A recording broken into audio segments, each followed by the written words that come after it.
ঈদের ছুটি কাটিয়ে কর্মস্থলে ফিরতে শুরু করেছে মানুষ। ব্যস্ততা বেড়েছে সড়ক ও নৌপথে। এ বিষয়ে বিস্তারিত জানাতে সিরাজগঞ্জ ও শরীয়তপুর থেকে যুক্ত হচ্ছেন সহকর্মী শুভ কুমার ঘোষ ও সাইফুল ইসলাম আকাশ।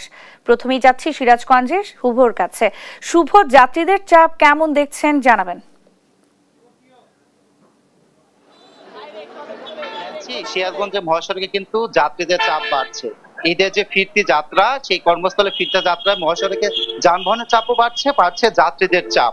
তবে এবার কিন্তু সিরাজগঞ্জে মহাসড়কে কোনো ভোগান্তি নেই। ভোগান্তি না থাকলেও অভিযোগ রয়েছে পরিবহন থেকে বাড়তি ভাড়া আদায়ের। অনেকে কিন্তু অভিযোগ করছেন যে তারা এই একই জায়গাতে একই দূরত্বে যে ভাড়াতে কর্মস্থল থেকে ফিরেছেন, কর্মস্থল থেকে এসেছেন, কিন্তু এখন কর্মস্থলে ফেরার পথে কিন্তু সেই ভাড়াটাই বেশি নেওয়া হচ্ছে। তবে আমরা আছি এই মুহূর্তে যমুনা সেতু পশ্চিমের পদ্মার মোড় এলাকায়। এইখানে যে গাড়ির চাপগুলো দেখছেন, এটা কিন্তু যে দূরপাল্লা গাড়িগুলো এখান থেকে লোকালে যাত্রী তুলছে সেই গাড়িগুলো।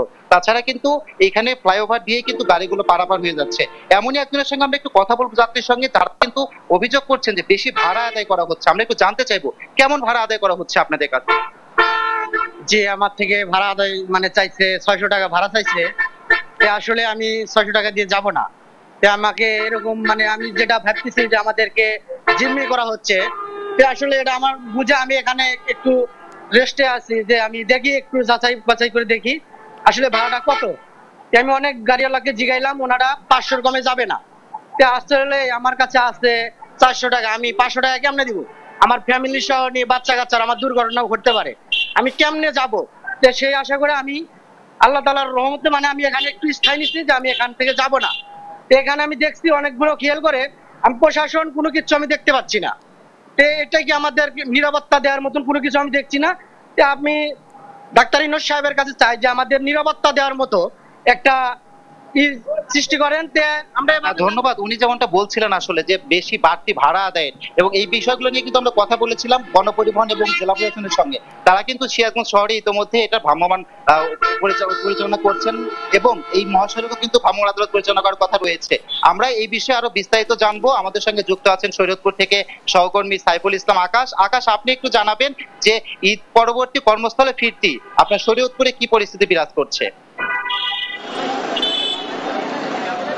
শুভ, আপনি যেমনটি বলছেন, প্রিয়জনের সাথে ঈদ শেষ করে কিন্তু ইতিমধ্যেই কর্মস্থলে ফেরা শুরু করছে শরীয়তপুর থেকে বিভিন্ন যাত্রীরা।